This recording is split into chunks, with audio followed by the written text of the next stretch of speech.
What's up, guys? How are you all doing? This is Rob of Rule of Two Review. Welcome back to the channel, and today I felt it was a good idea to revisit my favorite topic, Metroid. So the reason I wanted to talk about Metroid today specifically is because we are closing in on the end of the year. It is almost December 1st, which blows my freaking mind. I swear to God, it feels like 2022 just started a few weeks ago. And here we are basically at the end of the year. And since 2022 is effectively almost over, I felt it was a good idea to revisit the lack of Metroid that we saw this year. And to be fair, the irony is not lost on me because as the year began, my first video I actually posted this year in 2022, it was on January 3rd, and it was before an extended break of close to 2 months that I took at the beginning of the year, if some of you might remember that. And at that time, that last video I made before the break on January 3rd was about both Metroid and Metroid Prime 4, basically the state of the Metroid franchise in 2022, and also what was known as Breath of the Wild 2 at that time before we eventually learned it's called Tears of the Kingdom, right? So the main focus of that video was talking about the state of Metroid going into 2022. Metroid Dread was only 2 months old at the time that I made that video. It's now over a year old, and I felt that there was a great chance. I didn't say it was a 100% chance, but going into the beginning of 2022, when the whole year was laid out ahead of us as a mystery, I thought there was a fantastic chance we were going to see and hear from Metroid again. Obviously, I was first and foremost focused on Metroid Prime 4, hopefully being shown and revealed in something in 2022, but also maybe seeing a Metroid Prime Trilogy or the Metroid Prime 1 remake and all these different rumors that have been floating around for a while. I thought there was a great chance Metroid Prime in some way would happen in 2022. And with the year basically over, we know that that's not the case. If anything, I'll admit that I'm kind of relieved that I didn't say that it was a 100% lock that we would see Metroid in 2022. I did definitely think we were going to see it. I leaned heavily towards thinking it would happen. But man, I'm glad I didn't say that it was a guarantee because I clearly would have been completely wrong if I had said that. However, I really did think we would hear from Metroid this year, and it is a shame, obviously, as a Metroid fan, you guys know I am, and most of you probably watching this video, we're all Metroid fans and Metroid super fans, so it is sad that we didn't hear from Metroid in any way, shape, or form this year. I mean, talking about, DLC updates and content updates for Dread, I don't think really counts because they didn't really give us a whole lot of significant stuff for Dread. They gave us like easy modes and hard modes and a boss rush mode and stuff that's like fine, but it wasn't anything real. They didn't give us new actual content to play for that game. So I don't consider the Metroid Dread updates as Metroid content for 2022. It was really about Metroid Prime 4, a trailer, a release date, something concrete about that game, or the long rumored Metroid Prime Trilogy situation, right? And so without seeing Metroid in 2022, and now we're at the end of the year, there were even rumors going around over the summer from some people who claim to be in the know that we would see a Metroid Prime Trilogy or Metroid Prime 1 remake release in 2022. Everyone thought it was going to happen for the 20th anniversary of Metroid Prime, which was a few weeks ago, and obviously none of that happened. Those folks were either wrong or Nintendo just changed their plans. And so now what does it mean that we didn't hear from Metroid at all this year? Well, at this point, as a fan, all I can continue to do is just guess and speculate, right? And use my own thoughts and history and experience with gaming and with the franchise to just guess what's going to happen. It's what I've been doing every year for the past many years, right? Metroid Dread not included in that because we're really talking about Metroid Prime 4 or a Prime Trilogy, right? And so when it comes to a Prime 4 reveal or a Prime Trilogy release or something on Nintendo hardware, all I can do is continue to speculate, and I'm going to fall back on my tried and true prediction that some of you might be sick of hearing, but it's relevant to these conversations.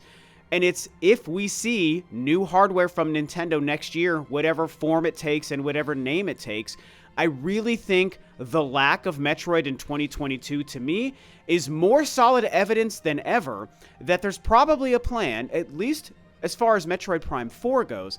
I think the plan is for that to be a launch or near launch title for their next piece of hardware. And I've already been saying that for a while. I've been predicting the next-gen Nintendo hardware to happen in 2023 for a while. And I've also been predicting that Metroid Prime 4 might make sense as a launch title or a cross-gen launch title that would also get a Switch release for that new hardware. And the fact that we didn't see or hear from anything Metroid in 2022 just tells me that more than ever, I think my prediction really is probably correct. Now, could Nintendo come out next year in 2023 and prove me wrong? Yes, of course they could. I'm not saying I know that this is going to happen. It's just what I think is going to happen. It's what makes sense, and it's what I feel in my gut. That in 2023, we're going to see and hear about and maybe even play the new Nintendo hardware, and that we will probably see and hear from Metroid, the franchise, and Metroid Prime 4, and that Prime 4 is almost for sure going to be a cross-gen release on the Switch and next-gen hardware, or maybe they go really crazy with it and make it exclusive to the next-gen hardware. I don't really think that's what they would do, but could they instead prove me wrong by saying, here's Metroid Prime 4 and it's a Switch-only release? Yes, they could do that. Even though I don't think it's what they'll do, there is definitely a chance. But I just can't help but think that since we didn't hear from Metroid Prime 4 in 2022, that I feel like it's a sign more than ever that this next hardware that we all kind of think they're probably working on is going to contain Metroid Prime 4. I don't see a world where that game isn't being saved for their next piece of hardware. To me, it just makes too much sense. And there's a very interesting and kind of sad story when you think about the fact that Metroid Prime 4 will have skipped the entire Switch generation if that does happen.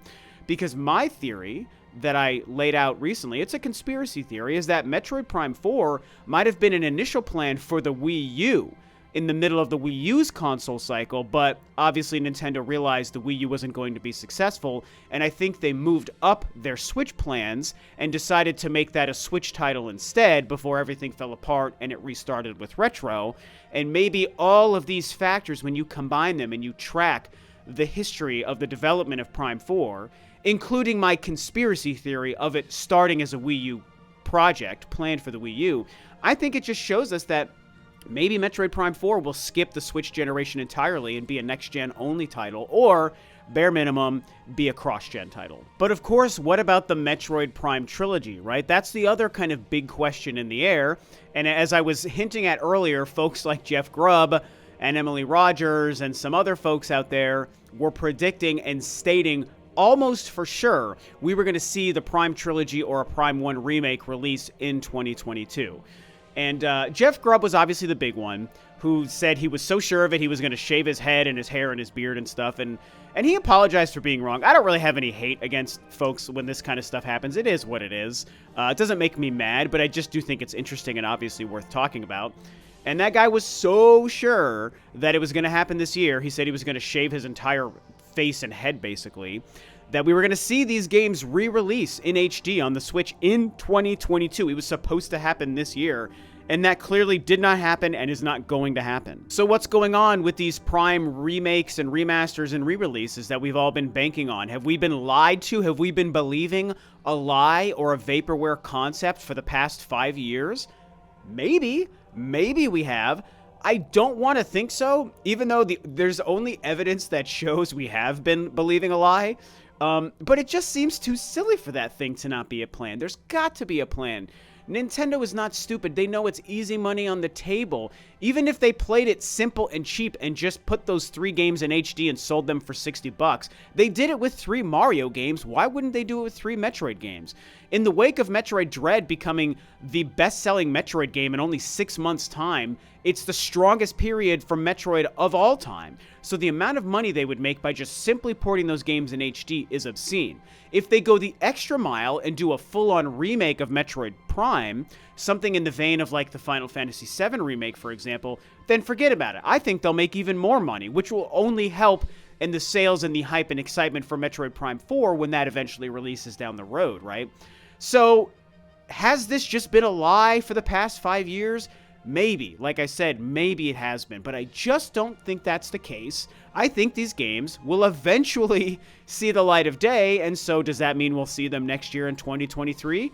Yeah, probably. I think if I was to make my most bold and specific prediction and actually commit to this right here and now, coming into the final month of 2022, obviously our opinions and predictions and theories are ever evolving with new information.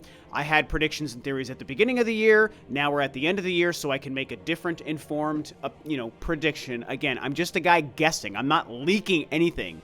I'm not trying to be a Jeff Grubb and leak something I'm saying I've heard. I'm just a fan predicting here.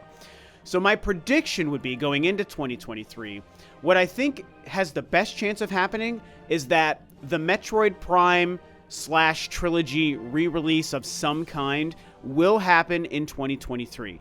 Again, whether it's a Prime Trilogy HD, whether it's a Prime 1 remake, whether it's the 3 games released individually, whatever it is, the re-release situation around the original Prime games, I think will finally happen next year in 2023. Prime 4, I think, I'm sticking to this, it's cross-gen. I just think it's cross-gen. I think we're going to see an optimized and impressive version on the next piece of Nintendo hardware. I think, obviously, I'm very committed to seeing and maybe even playing a released new Switch hardware.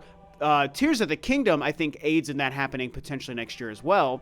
So, basically, to sum it up, Prime Trilogy or remake happening next year. Next-gen Nintendo hardware or new hardware happening next year. Prime 4 as a cross-gen, both Switch and new Switch release, also happening next year. Well, okay, I don't know that Prime 4 will necessarily release next year, but do I think that it'll be the year that we see it and get a confirmation of what it is, what it looks like, a release window, and maybe a confirmation of it being cross-gen or next-gen? Yes, that's what I think will happen. I'm not fully committed to playing Prime 4 next year, but do I think we'll see it next year and get it confirmed as a cross-gen release? That is what I think will happen. So, who knows? 2022 was a big, empty, gaping hole of no Metroid that none of us thought was going to happen, but it is where we are. All we can do now is continue to think maybe it's going to happen next year. And you could say it's moving the goalpost, and I understand why people would say that, because I guess, in effect, it kind of is moving the goalpost. My only counter argument to that would be, what else can we do?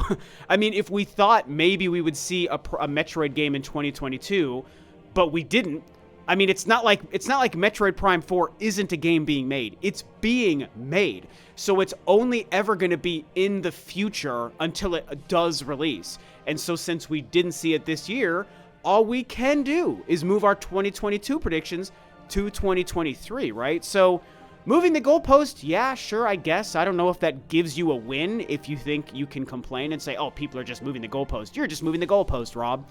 But again, my counterpoint is, yeah, what else am I going to do? I can't stick to 2022 predictions because 2022 is over. What is someone supposed to do in this situation? The game never released, so of course I only move my prediction to the next window of time because that's the only option available to us. So anyway, that's what I think about that. I think next year, yes, I thought it in 2022, but I think 2023, I'm just going to say it, maybe it's going to be the year of Metroid.